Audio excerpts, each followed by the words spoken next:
been used to prove the English proficiency? Maybe one of you have used this? No? No. Because I do use this. Even though this is my first year of college right now. Wow. But I use this page.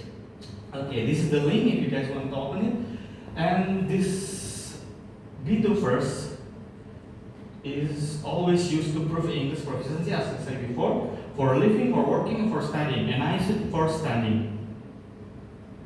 In English speaking environment, it falls between B1 preliminary and C1 advanced in language proficiency.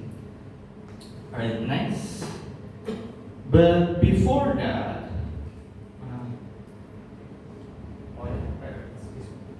Okay, so my partner will explain about the previous study showing that only 20 countries from 83 countries have no failures. What about that? yeah, before we talk about the literature review, we got the previous data about the FCE, previously named LCE. LCE is the Lower Certificate of English. There's a 144 students sat at the first LCE exam on 21st June 1939. The exam was divided into three sections, ladies and gentlemen. First is the oral, second is the English composition and language, and the third is the prescribed text. And before back to the before, we got the literature review from our research before.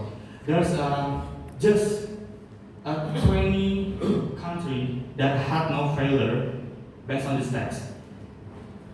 From the 83 countries that succeed in this test, ladies and gentlemen.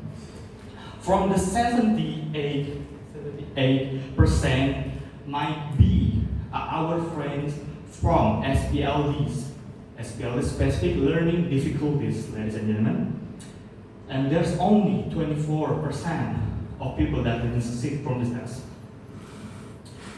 There's also mentioned from Ian Sims Accountant 2012 and Rosa Dweck 2018 also discussed about the importance of providing detailed and constructive feedback in language exams to help test takers to understand their mistakes and improve. Also, the rising failure, we need to more investigation despite being the part of normal distribution. That's why this is one of the urgency that we need to use to prove that the FCE need to be more improvement.